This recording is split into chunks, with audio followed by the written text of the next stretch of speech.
Bonjour et bienvenue à tous. Si vous êtes nouveau sur la chaîne, n'oubliez pas de vous abonner. Et si vous avez une question, n'hésitez pas de la poser au niveau des commentaires. Dans la vidéo d'aujourd'hui, on va voir le sol. Alors 4, le sol est un milieu naturel. التربة وسط طبيعي. Le sol est une composante non vivante de la forêt. Nous avons déjà vu dans la vidéo précédente qu'un milieu naturel est composé ou bien est constitué de deux composantes. Une composante dite vivante, c'est la flore et la faune, et des éléments minéraux ou bien des éléments non vivants comme le sol. Donc, le sol est une composante non vivante de la forêt. Mais peut-on le considérer comme un milieu de vie? Pour pouvoir observer la faune du sol, il faut d'abord la récolter à l'aide d'un dispositif simple, l'appareil de Berlès. تعتبر التربة من المكونات الغير حية في الغابة.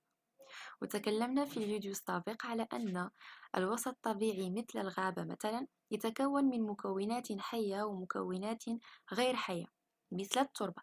لكن هل يمكننا أن نقول أن التربة عبارة عن وسط عيش لمجموعة من الكائنات الأخرى؟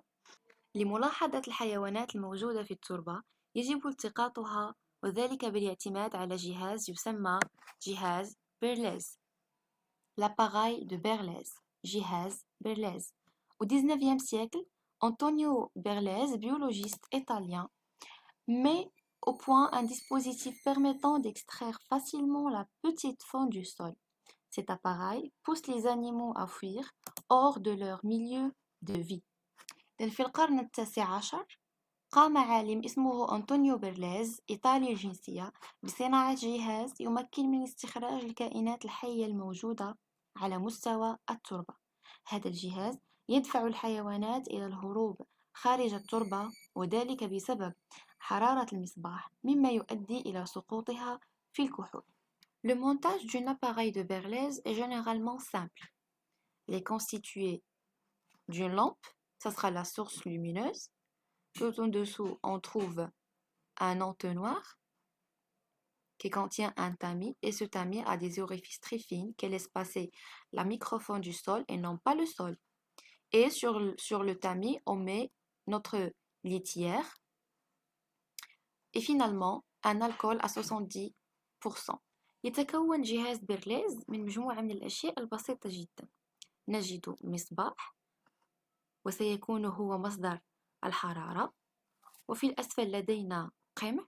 على مستوى هذا القمع وضعنا غربال، وهذا الغربال به مجموعة من الثقوب أو العيون الدقيقة جدا التي ستسمح بمرور الحيوانات التي تعيش في التربة ولن تسمح بمرور التربة.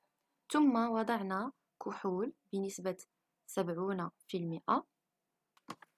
La faune extraite du sol peut être observée à l'aide de le microscope optique, la loupe binoculaire et la loupe à main. الحيوانات المستخرجة من التربة يمكن ملاحظتها باستعمال المجهر الضوئي، المكبر الزوجي أو المكبر اليدوي. Le sol contient des dizaines d'organismes visibles à l'œil nu, comme les araignées ou bien les vers de terre. D'autres organismes plus petits et plus nombreux observés à la loupe, ce sont les colomboles ou encore les acariens, en plus de la microfaune du sol, visible au microscope, et qui constitue la plus grande majorité, ce sont les bactéries et les champignons, que l'on compte par millions. تحتوي التربة على العشرات من الكائنات الحية التي يمكن رؤيتها بالعين المجردة كالعناكب وديدان الأرض، وهنالك أيضا كائنات أخرى أصغر قدًا وأكثر عددًا يمكن ملاحظتها بالمكبر اليدوي كالكولومبولات، وكائنات أخرى لا يمكن رؤيتها إلا بالمجهر، وتمثل العدد الأكبر من الكائنات الموجودة في التربة كالبكتيريات والفطريات والتي تعد بالملايين. Un sol est constitué de roches, eau et l'air. Ce sont des éléments non vivants, des éléments minéraux. Et aussi, on trouve la faune et la flore. Ce sont des composantes vivantes. Alors le sol est un milieu naturel. تتكون التربة من صخور، ماء، وهواء. إنها مكونات غير حية، وتتكون أيضا من حيوانات ونباتات. إنها مكونات حية، وبالتالي فإن التربة وسط طبيعي. Merci à vous et à la prochaine vidéo, Inch'Allah.